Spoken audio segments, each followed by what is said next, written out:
Welcome to the Del Walmsley Radio Show. Del challenges the status quo, questions everything, and empowers you to return to your core beliefs to make your life better. If you're ready to hear the truth and get your roadmap to the lifestyle you really want, the next hour will change your life. And now, your host, self-made millionaire, national award-winning investor of the year, CEO and founder of Lifestyles Unlimited, Del Walmsley. Welcome to the Del Walmsley Radio Show, where the hype ends and the help begins. I'm your host, Del Walmsley, and as always, we're working on your financial freedom today. With me here for the Tell Del version of the show is Sorrell W. Sorrell is one of our single-family mentors in the Houston market and has helped hundreds of people, if not thousands, I don't know how many, but at least hundreds of people, become successful investors. Sorrell, welcome to the show. Thank you, Del. Thanks for having me on today.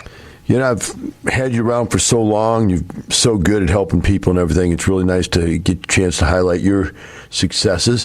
Why don't we start out with, what you have right now so people have an idea of that. I think it's like 8 houses and 4 apartments or something like that. 8 single-family homes and 5 passive investments. So I cheated you out of one. Sorry. It's okay.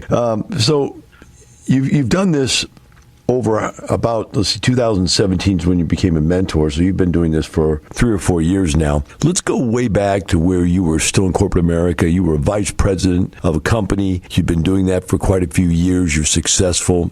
What got in your craw and made you decide you're going to give that up, being, vice president of a company and everything? And by the way, tell them what you did. Yeah, well, initially when I started, it wasn't necessarily to give it up. I was in my 50s, my mid-50s, and I hadn't saved enough for retirement. So I was on a big effort to save a lot of my income toward my retirement through the normal channels of the 401k and the IRA. And I kept running into roadblocks through basically the government, not the company, and that I couldn't contribute to a Roth IRA because I made too much money.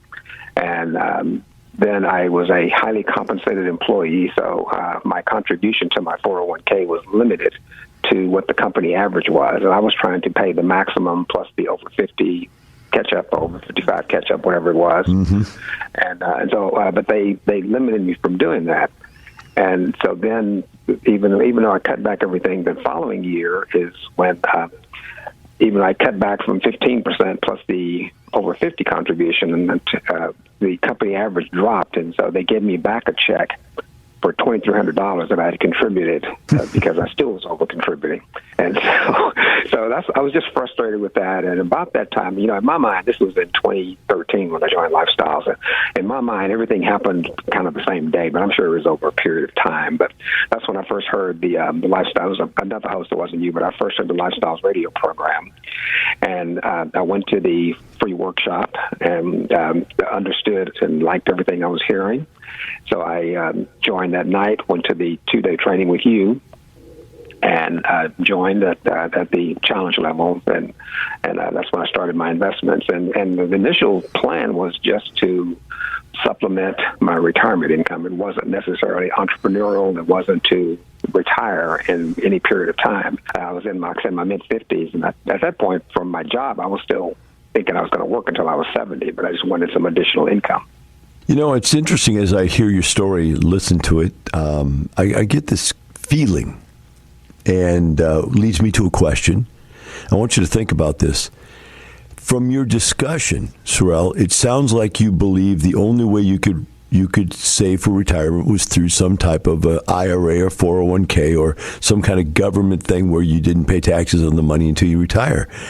It just sounded like everything you were trying to do was fit into that box that they told you is the only thing you can do, as opposed to all the other investments that are available out here in the world. How do you feel about that? That is the case. That's all I knew. I had worked at a job my entire life. I never was an entrepreneur. And so I knew of the 401k and the IRA, and when they stopped me from contributing to that, I opened additional individual accounts at Fidelity, and so I was still saving independently of the retirement accounts, but I was saving in the exact same methods. Yeah, it's interesting. It just opened my eyes to the fact that a lot of people don't even understand other options. They've never even thought about it. To them, the only thing that they call retirement money is that stuff stuck in a 401k or an IRA. Exactly. That's bizarre. All right, so you went out here, you went to the 2-day. What was the aha moment for you in the 2-day? I always like to hear that from people. You sat there and listened to me for 2 days. What caught your attention? Said, "Bam, that's it. That's really what I need to hear." Well, the first thing on Saturday was just the ability to invest in single-family homes, and I knew that was a possibility. I just never had done it, and I didn't really know anybody who had rented their house or was a landlord. I knew people did that, but when I started listening to that and the tax advantages of being a real estate investor were just mind-blowing to me. And so that's what I wanted to do. And so that was the first thing. I guess the biggest aha moment for me was that the income would be tax deferred, because I didn't invest, as I should have in my retirement. But when I was investing, I knew it was being taxed, and there were penalties and all kinds of things. So the biggest aha moment on Saturday was just the tax benefits primarily, and the way that the money grows in real estate, but the tax benefits primarily. Yeah, it's amazing. The other thing that I think that people should think about is, because I'm just thinking of you being, 50 years old, being in that position, got a good job, happy with life, just trying to plan for retirement, basically, and not knowing that every dollar that you invest in the 401k, you put it in, but it doesn't pay you anything back. Whereas every dollar you put into those single-family houses, you started getting money, and the money was tax deferred, which is really weird because you get the 401k, it's tax deferred, but you don't get the money. Does that make sense? Absolutely. That was the big eye opener for me. So you started buying houses up front. That was your first thing you did? I did. I joined and I started buying single family homes. I had some, aha moments in the multifamily on Sunday also, but and I probably had enough money. Now being a mentor and I counsel people on how much money they have and which way to go. I definitely had enough money to go to multifamily. But in my reasoning, because I was in my mid-50s already and looking to grow as quickly as possible, I chose to go the single-family route initially. Later, a couple of years later, I did move to multifamily. So what kind of returns did you make on these single-family houses? Back in late 2013, I guess my first house went live in January 2014. But I was getting into the properties and I was making about a 22 to 23% cash-on-cash return on my first 3 houses I bought in the year 2014. How about captured equity? Equity capture was anywhere from 30 to 40% return on equity. Mm-hmm. So you're doing quite well. Nowadays, Sorrell, since you're out there being a mentor, you're touching everybody's deals. What are we looking for? If we were just going to spit wad, a number, I'm not holding you to an exact number or anything, but what would you say somebody should think they're looking for in a house right now as far as cash flow returns and or captured equity returns? The market across the country is different, and even in our 3 major cities here in Texas, the market is different. Houston still has one of the best markets, and right now what we're seeing is that the cash-on-cash return is somewhere between 13 to 14% on the low end. These are averages, and up to about 18% on the high end, with some members still finding properties around 20% cash-on-cash return. And you can still find properties, like you say, never lose money, so we're always looking for some equity capture, but minimum is probably 15 to 20%, and some members are actually finding properties with 75 to 100% cash-on-cash returns. I'm sorry, equity capture, return on equity. Wow, that's good. So, in your estimation, just out of curiosity, we talk about we're now nationwide, so you really brought that to the discussion, is that there's wide variances, right? Absolutely. So when someone's in an area where the houses are very, very expensive, are you guys motivating them to come to other areas where there are better deals? Most definitely. We have a lot of members, again, with Houston being one of the best markets still, I work with members quite frequently. Our national mentors actually initially work with them to get them trained and get them started. But once they're ready to buy and they're looking at properties in Houston, I work with members from across the country who are looking in the Houston market, so that I've been working with them on market-specific information. All right, Sorrell, we got to go to break. We're going to go to break now. We'll be right back with Sorrell Warren and the Del Walmsley Radio Show.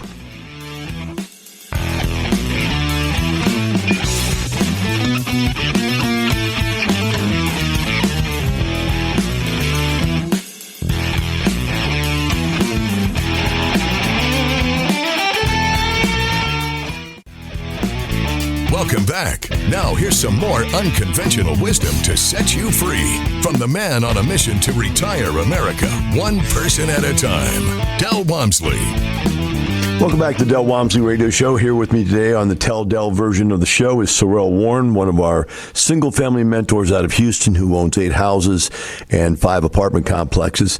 We're talking about single families still at this point, and Sorrell, as we went to break, we got cut off, but I thought you brought up an interesting point, and I'd like to have you expand on it if you could, and that is, how do our members from all over the country get helped? All over the country. I mean, to me, when you said that, and remember, I own this place, and it still boggles my mind how good you guys are. How are you guys mentoring people all over the country and getting them to live up to the motto, live where you want and invest where you should? That's the motto I came up with. You guys made it happen. Tell us how that works.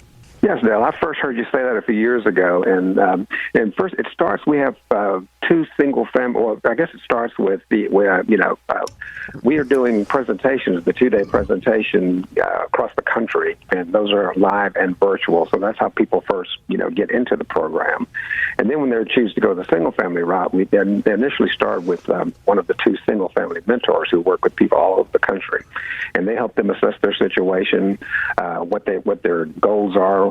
And lay out the roadmap to get them to their end point, and so then the members go through the education, and so when they're looking to, and sometimes they'll invest in their own backyard if it makes sense, and sometimes it doesn't. So that's when they'll invest in other places. So when they come to Houston, that's when they get one of the 3. There's 2 additional mentors here, and we work with them to plot out their goals and help them understand the local market here. And then we have a realty team here. You have a realty company here in Houston, and so they work with the realtors they tell the realtors what they're looking for, the type of property they're looking for, what their numbers are, what the criteria is, and the realtors find properties and present those properties to them. And then the realtors will kind of be their eyes on the ground in many cases. They will send them pictures and videos and live streams as they're walking through property. So they're sitting in their homes and other places, and they're looking at this property, making a decision. Do they want to take the next step with the property? And then just as if they were here, they will analyze the property and make the decision to move forward on it. And then they come back to the mentors, and we will help them go through the steps. And then they have the vendor team, and they will get contractors and inspectors and everybody they need to do that. And so many people have bought properties in Houston particularly, but other places also, where they don't live, and they've never actually seen the property in person. It's interesting. As you speak and tell me this, what's amazing is that I don't even think about it. It just happens. It's just a beautiful thing to see. But we have over 100 employees in Lifestyles alone, and then we have 7 real estate companies now all over the country, 7 different cities. We have a real estate company, and those are filled with employees. And I don't know how many agents we have, probably hundreds more. You just don't think about it, Sorrell. Even me, the owner, I don't even think about it. So somebody's out there listening to us right now. This radio show's on 106 stations nationwide. So 106 different stations is playing out to thousands of people. And they hear this, and I don't think you can listen to this over the radio and get the idea that it's not just like me, 1 or 2 guys. That there are hundreds of people out there helping thousands of people do this every day. That's what I'm getting from this. I'm feeling quite good, to be honest with you. This is pretty amazing how much we really are doing out there. As we go through this, Sorrell, these people move seamlessly from mentor to mentor, right? They do, yeah. You can work. A member can work with any mentor. Usually, they kind of get someone they latch onto, and it works well. But if I work with people repeatedly, and if I happen not to be available, they can go to one of the other mentors. And so, and mentors work. The members work seamlessly from mentor to mentor. I think in this day and age, as we go through this, I'm just amazed thinking about this. Now that you have something like FaceTime, you actually could take a mentor with you on an inspection, could you not? We don't really do that because they're usually they're with their realtor. So I've almost 3 years I've done this. I've never been on an inspection with a member. Okay. Well, when I was here, we did for apartments. We didn't do the inspection for houses, but just the walk around. In other words, if you're going to go look at the house, hey, what do you think of this house? You literally could, if they wanted to, just either take a video of it on their phone and send it to you, or shoot you, a quick FaceTime. Hey, just take a look at this. What do you think of this problem right here? In other words, what I'm saying is technology has it now to where you actually, no matter where you are in the country, could have a face-to-face with somebody if you literally had to, right? Absolutely, and we do. Since we went virtual when COVID started, and you already had a system in place. Your team, other than the mentors, but your team of the production people and all that, because we were already live streaming events, and so we went virtual very quickly. So I've done hundreds of virtual meetings with members, not necessarily inspections, but hundreds and hundreds of virtual meetings with members since March of 2020. Yeah, were you amazed by that? I was, that we didn't even slow down. I mean, it wasn't even like we had any problems with COVID. We just shut the doors, locked everybody out, and went virtual almost overnight. Did that surprise you how quickly we were able to convert? I was surprised because we did a lot of on-site things, a lot of face-to-face things, and all of our initial meetings were face-to-face, and a lot of things were, case studies were face-to-face, single-family road trips as well as multifamily were all, in person. And I did I was co-host of one of the last in-person case study we did in March of 2020, and then the very next month we were live doing them virtually. And the funny thing, too, is that the March case study, it was just coincidental. One of the two single-family presenters in the March 2020 case study just happened to be a gentleman who lived in Chicago, and he had bought 7 single-family properties in Houston. And that wasn't the plan to do that. I mean, we planned to have him on, but it wasn't because he was, the virtual thing. And because we had successfully did that, even though I was on stage live with one of the presenters, he came in virtually and talked about his properties and from Chicago. And then the next month, and from then on, we were doing that, automatically. So I guess I can't say it surprised me because we had actually done it right before the pandemic started. Yeah, it surprised me. Quite honestly, I had conversations with the upper management people and said, this may be the end, because everything we did was live. I mean, this is a hands-on, touchy. This is your life savings we're talking about kind of business, and it's not something where I thought we could just pick up the phone and talk to people and it would keep going. So I was very surprised that we were able to turn it around. But that's because I'm old and technology is for young people and they know how to use it and get it done right. Well, the gentleman who was in that March 2020 case study, he had bought his properties between 2018 and 2019, and he bought those 7 properties in Houston. If you remember, we had our Wealth and Passive Expo just before the pandemic hit, and he came into Houston for the Wealth and Passive Expo, and that was the first time he had laid eyes on any of his properties. I think he visited 5 of the 7 properties when he came in for the Expo, but he was only here for the Expo. But That's amazing. That's amazing. Yeah. Well, we're going to have to take a break right now. We'll be right back with Sorrell Warren and the Del Walmsley Radio Show.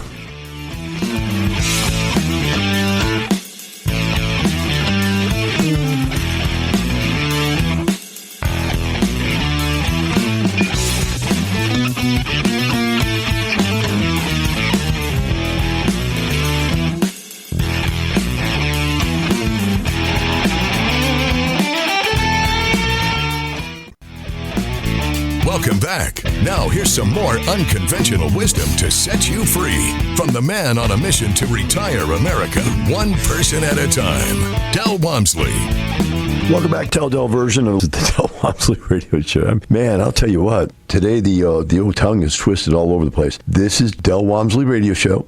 And with me today in the Teldell version is Sorrell Warren out of Houston, Texas. He's one of our single-family mentors. Sorrell, as we've gone through the single-family portion of your investing and your mentoring, let's talk now about why you got interested into doing some multifamily stuff. The plan was just to buy a lot of houses and save as much money, generate as much income as I could as I started moving toward retirement. And about 2.5 years in, it hit me that, and from talking to members, I mean, a lot of things we do in networking, and from networking with a lot of other members who were retiring, I started changing my mindset from just continuing to work to looking toward a retirement date. And then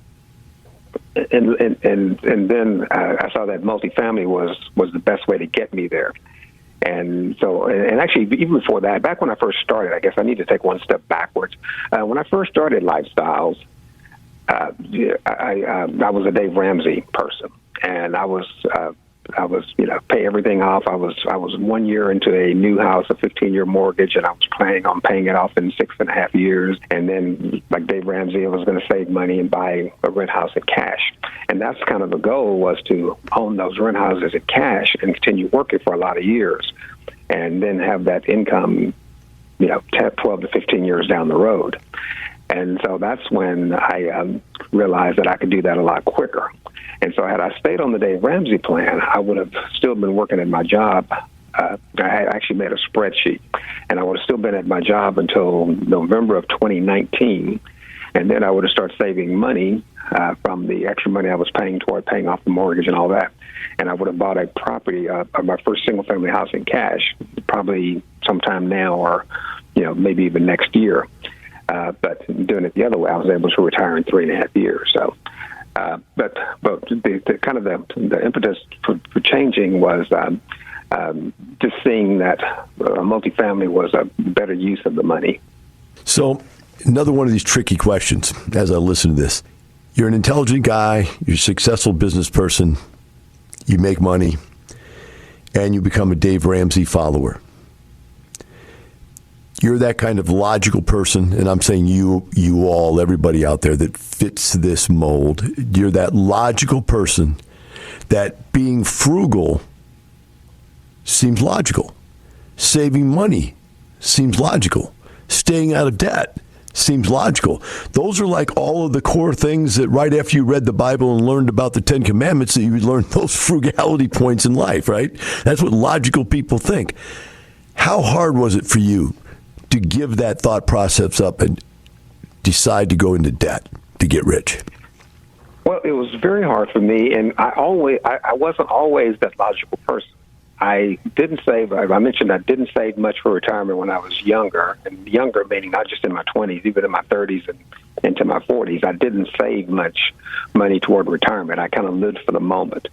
And actually, I made some bad business decisions, some bad job decisions, because I didn't own the businesses. But I had left a good company, moved to another company, turned out to not be as good, and I had a big financial disaster. And literally the month before 9/11 happened, and I struggled for another 1.5 years after that. And luckily, I did not have to file bankruptcy, but I had nothing, and so I basically started over after 9/11. And so I wasn't always frugal, but after that disaster, then I started becoming very frugal. So after having, 13 or 14 years at that point of being very frugal, trying to catch up, then to go into debt was really tough for me.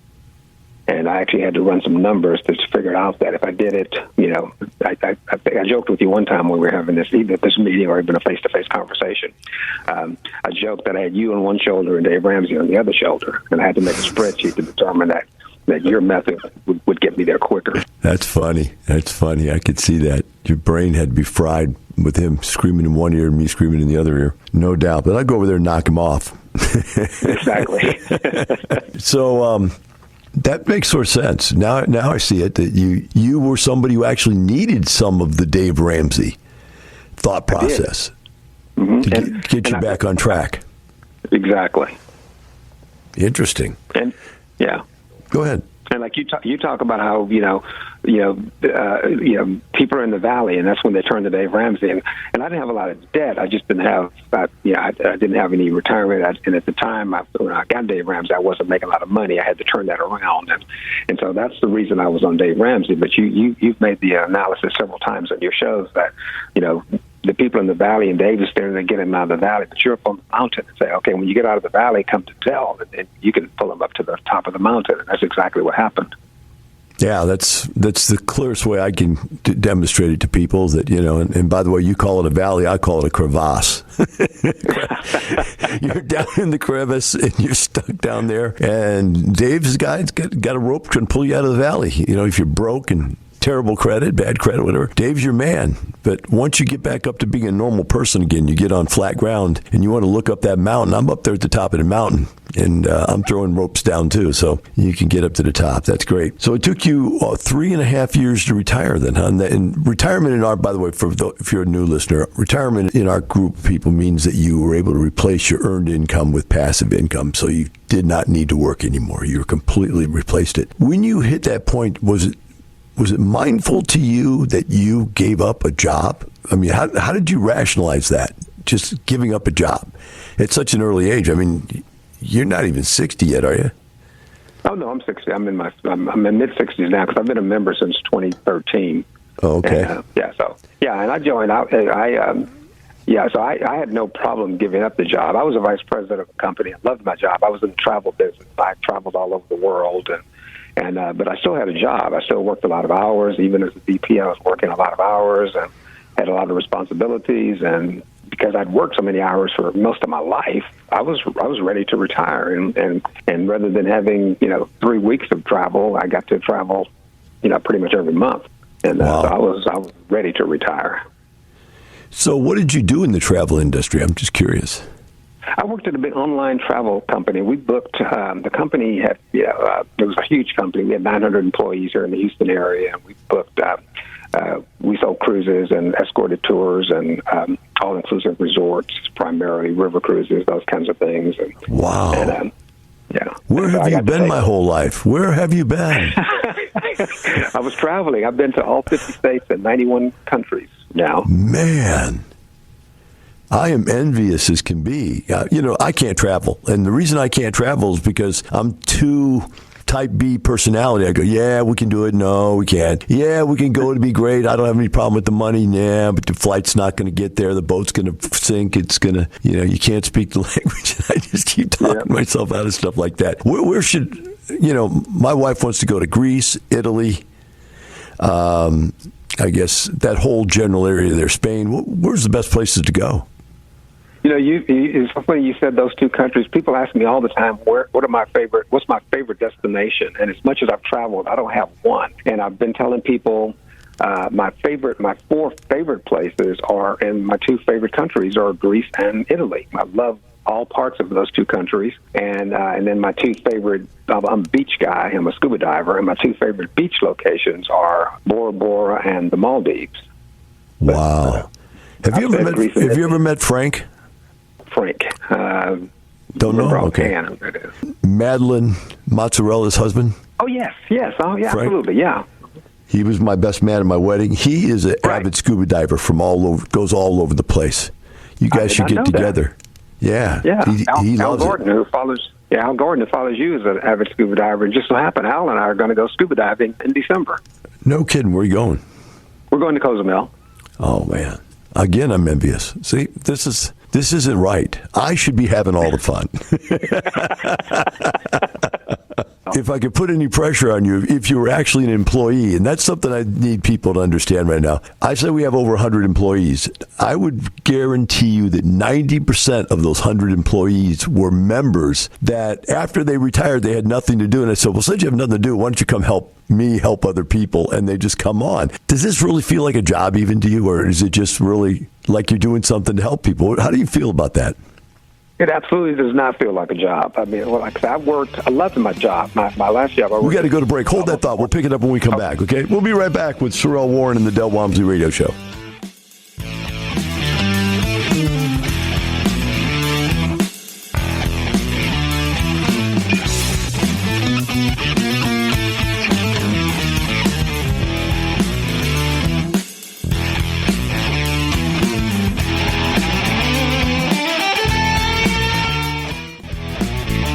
Welcome back. Now here's some more unconventional wisdom to set you free from the man on a mission to retire America, one person at a time, Del Walmsley. Welcome back to Del Walmsley Radio Show. With me here today on Tell Del is Sorrell Warren, a single-family mentor out of the Houston market, also a member, 8 houses owned and 5 apartment complexes. And as we were going to break, Sorrell was talking with us about what it feels like to be a mentor here at Lifestyles. How do you feel about that? What's it like being a mentor here? You know, Del, I absolutely love it. When I got the opportunity to do it, I jumped at the chance. The first thing was that I wouldn't be sitting here today had it not been for the mentors. I knew, you ask a lot of people, did they always have the entrepreneurial spirit or when did they develop it? I was in my mid-50s. I'd never been an entrepreneur, never even thought about doing it.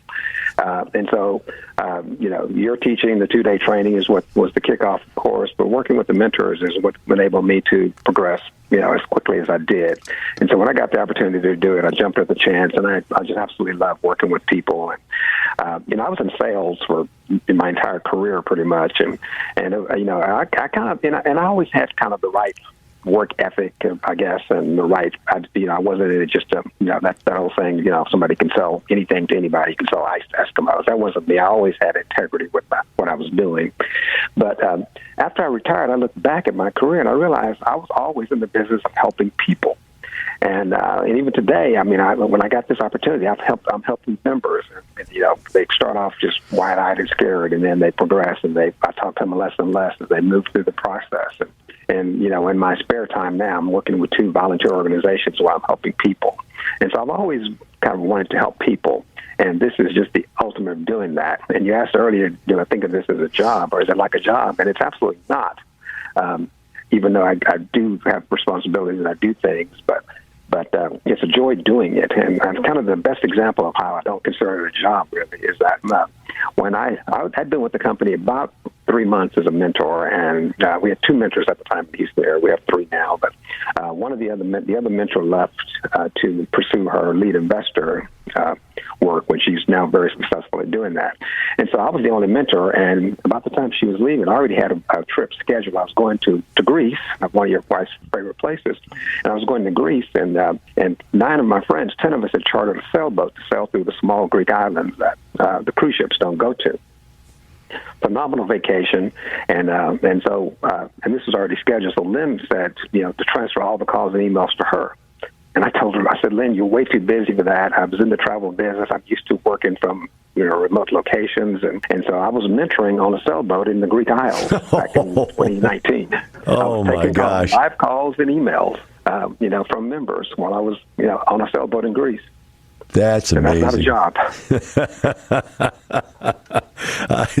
I got to steal that one. That's not a job. That's insane. That is great. So I'm going to have my wife call you, right? She's going to call you and Absolutely. Bug you. Tell me how to put together. We've been trying to put a trip to Greece. We've got like 4 or 5 members that want to go with us, and we just can't. Get it together. I don't know why, but you obviously going to put that thing together like nothing. You know all the ins and outs. That's great. Yeah. How long have you been a mentor now? It's a little right at 3 years now. By the way, one thing you said was there was only 2 mentors and there was 1 mentor. We have to make this clear to people. There's 3 single-family mentors. There's 3 multifamily mentors, and there's 1 operations consultant for how to operate your properties, and that's just in Houston, Texas. Right. And we have those people in multiple cities all across the country. So I don't want people to hear that just coming onto the radio show and go, oh, there's 1. No, there's over 100 employees nationwide now. We're all over the place. In addition to national mentors, both single family and multifamily also. That's true. In the cities. Yeah. So there's people everywhere, and you're going to get helped. And the kind of people who are going to help you are going to be people like Sorrell, who just have a lot of love in their heart, man. When somebody saves you, and that's the way I've always looked at it. I was a little fat kid, and with Coke bottle glasses, Sorrell. And so my story has been the same. You see it every time I get up and tell it, and that is, hey, I found out how to lose the weight and get in shape and then be the captain of the football team and the, school prom king and queen and, the whole thing. And that turnaround was like, hey, I'm going to go back and help other people that are at the bottom. I was helping fat people first when I learned how to get in shape. I taught people how to get in shape. When I was a poor person, I became wealthy. I learned I wanted to go back and help people. That's really the core feeling in the group, is it not? Absolutely, and most definitely. I'm in 2 volunteer organizations. I was talking to a 16-year-old man. I spent an hour and a half talking to a 16-year-old young man 2 nights ago who's going down the wrong road. And I'm in an organization that helps kids who are in foster homes. And so, I mean, and most people, many of the people I know in your organization are doing things just like that in their personal lives. You're right. Now that I think about it, you're right. I can name many people to do that. I guess it's just the kind of person that we attract, or maybe we don't just attract those kind of people. They bubble up. Does that make sense? Here's a group of people, and they bubble up to the top, and I grab them because we're always looking for people to give back and help people. So that's an interesting point. Have you gotten to the point yet, 3 years into this, where you have massive feelings coming to you from other members giving back love? And I don't know how to say this right, but there comes a point as a mentor where you've saved so many people's lives that you're now almost like a superstar yourself. Have you got to that point yet? I don't feel like a superstar by any means. I do like it when people I started with from ground zero, and they're nervous and scared and don't know what to do, and then they call me literally 3 or 4 times a week or 10 times a week on the first property. Then they call me once or twice a week on the second property. And then the funny thing is, many of them will call me and say, I think I know what I'm doing. I just want to touch base with you. And I say, you're doing absolutely the right thing. And then I will hear from them. And then, they're counseling other members. I mean, our newest mentor in the Houston market, Hind, I'm not sure if you've had her on your program, but Hind, before she became a mentor just this past couple of months ago, she was helping lots of people. And all of us worked with Hind when she started, but Hind's a superstar. We knew she was a superstar in the rising, but she was already mentoring without being a mentor, which is why we grabbed her and brought her onto the team. Sorrell, I've got to tell you, I really appreciate what you do for us, and applaud you and your success. We're at the end of the show now, but thank you very much for coming on and sharing your story with us. Thank you, Dale. For the rest of you out there, remember, it's not the money, it's the lifestyle. Have a wonderful day. We'll see you tomorrow.